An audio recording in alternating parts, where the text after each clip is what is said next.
శ్రీ లక్ష్మీదేవితో కూడి తనను ఆశ్రయించిన భక్తులను అనుగ్రహించు శ్రీ విష్ణుదేవుడు. శ్రీ విష్ణు సహస్రనామములకు దివ్యమైన అర్థములు 29వ భాగము.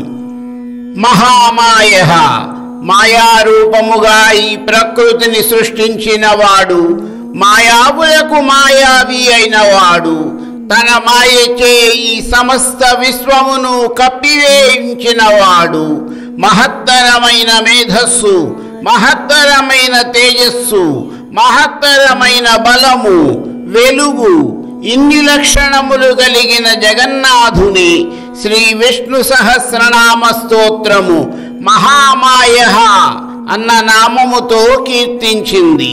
మహామా అనగా శ్రీ మహాలక్ష్మి అన్న అర్థము ఉండుటచే తనను ఆశ్రయించిన భక్తులకు శ్రీ మహాలక్ష్మి యొక్క అనుగ్రహ ప్రాప్తిని కూడా కలిగించువాడు పరంధాముడైన శ్రీ మహావిష్ణువు.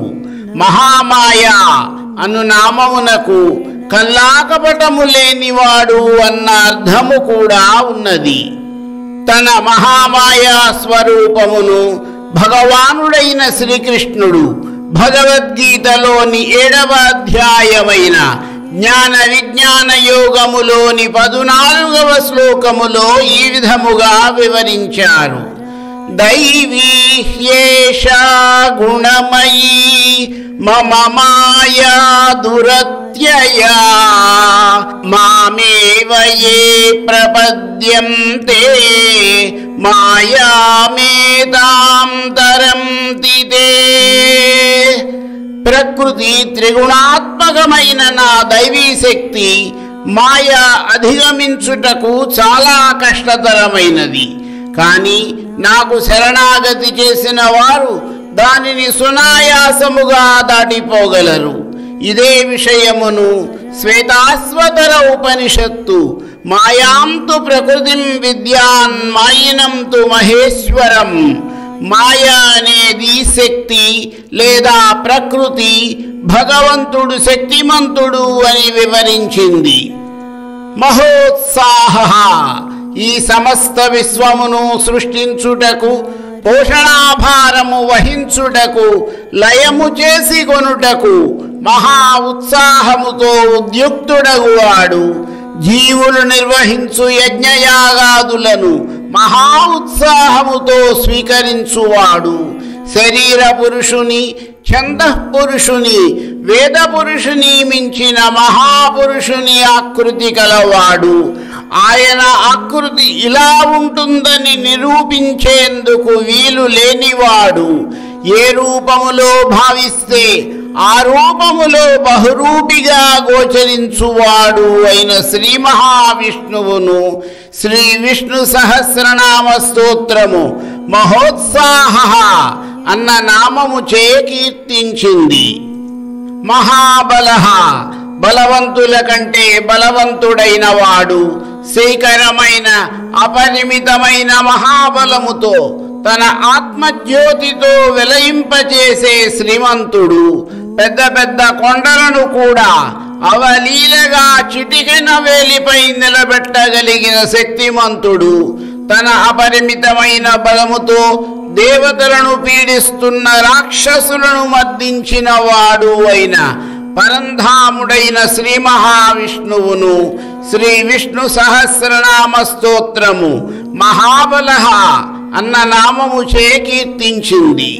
మహాబుద్ధి, బుద్ధిమంతులలో బుద్ధిమంతుడు, సర్వస్వమును స్వాధీనము చేసుకోగల మహాసర్వేశ్వరుని చేతిలో సమస్తము సర్వదా శోభిల్లుతూ ఉంటుంది.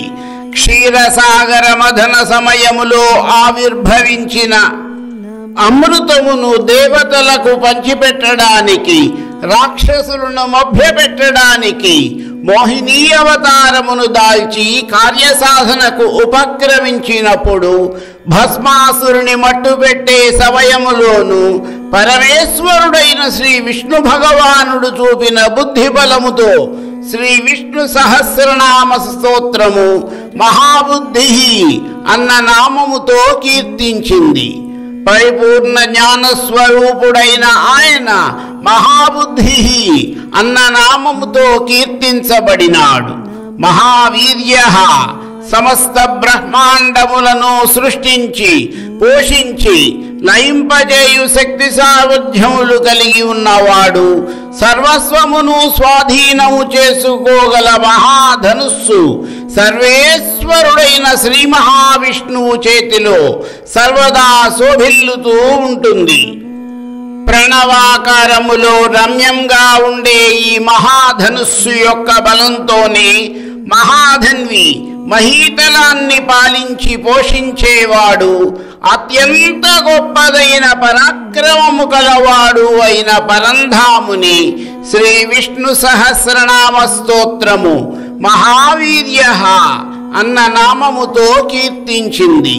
మహాశక్తి మహిమాన్విత శక్తిపరుడైన వాడు, అత్యంత శక్తి సామర్థ్యములు కలిగిన వాడు, తన ఆగ్రహము చేత అనుగ్రహము చేత మహిమాన్వితమైన శక్తులను సృష్టించగలిగిన వాడు, పరంధాముడు అయిన శ్రీ మహావిష్ణువు మహాశక్తి అన్న నామముతో శ్రీ విష్ణు సహస్రనామము చే స్తుతించబడినాడు.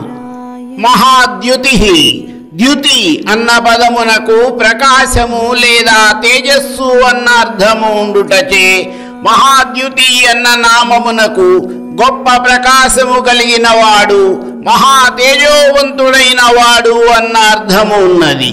సూర్య చంద్ర అగ్నులకు ప్రకాశమును కలిగించువాడు, వారి యొక్క ప్రభావము తనకు కలిగిన వాడు అయిన భగవంతుని శ్రీ విష్ణు సహస్రనామ స్తోత్రము మహాద్యుతి అన్న నామముతో స్తుతించింది.